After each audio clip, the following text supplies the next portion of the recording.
Heterochromia, iridium.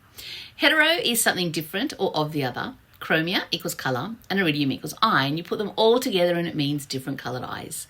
It's actually a genetic mutation I know of firsthand because I have complete heterochromia, which is more than 1 in a million. So I've got one brown eye and one green eye, but it can manifest in different ways. For instance, a person can have central heterochromia, which is a different coloured ring around the pupil, or sectoral heterochromia, which was sadly made famous by that poor little poppet that was kidnapped a few years ago in Portugal. Gosh, I think it was quite a few years ago now. Madeleine McCann, where she had a flash of different colour in one of her eyes. It was all over the news because that's what actually made her easy to identify, and everyone had to look out for that. So that's sectoral heterochromia, where a flash of colour can be in one or both eyes. And lastly, heterochromia can manifest as a limbal ring, which is a dark outline of the iris in a different colour. So it can be like green eye with a distinct brown ring around the outside of the iris. Or it can be the same colour, like blue, but again with a distinct darker ring of blue around the lighter blue of the iris. These are not to be confused with the mottled hazel eye, which is an eye colour, so blue, green, brown, hazel, different specks of the same colour in different tones, whereas the National Library of Medicine says heterochromia is determined by the concentration of melanin in the eyes. So my right eye has a high concentration of melanin, and that's what gives me the full different colour. Or somebody with central would have a higher concentration around the pupil.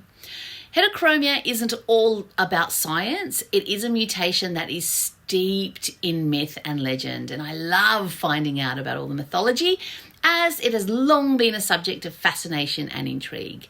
So in ancient Greece, it was believed that people with different coloured eyes could see into the future and had the ability to see both good and bad in a person. I feel I have that. The Greeks believed this is what made Alexander the Great such a magnificent warrior. It was his supernatural abilities and sharp intuition thanks to his brown and green eyes. Like, what?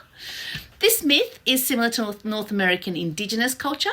They believed we could see both the spiritual and physical worlds, or heaven and hell, and they believed that in animals as well, because of course animals can have heterochromia.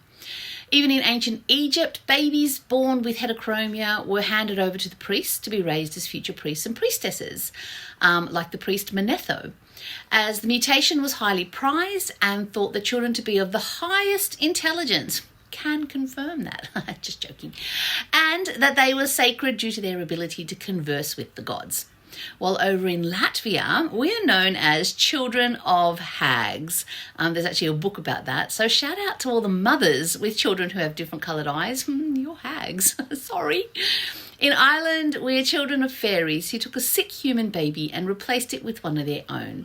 These children were cherished as they were a gift from the supernatural because the parents realised that they wouldn't have had a baby if the fairies hadn't supplemented one of their own. Unfortunately for the human babies, they were buried out in the fairy mounds in Ireland.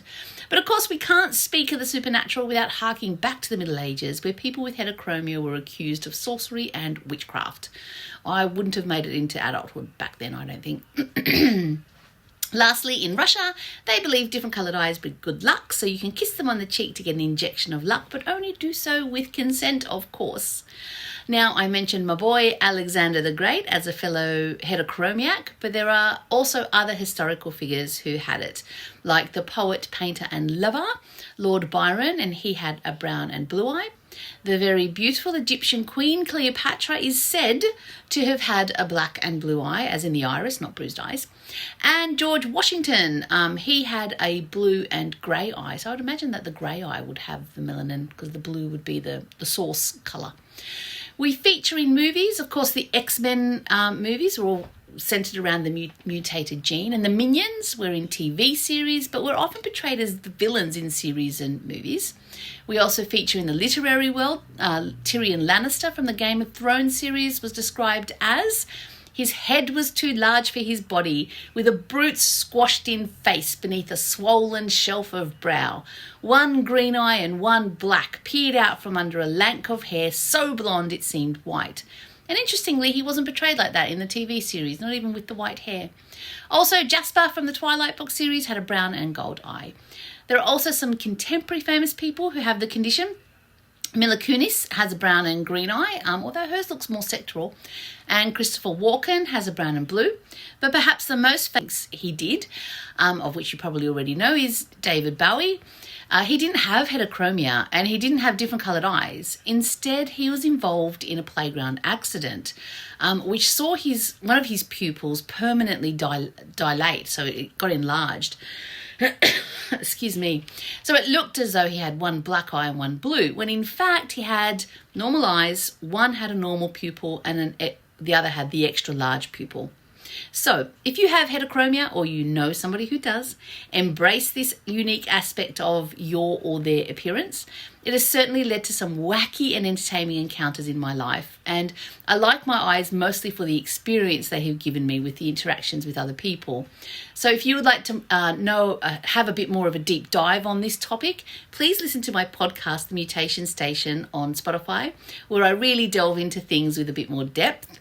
But just, to end this with, remember, you are perfectly imperfect and mutant. See you next time. Bye.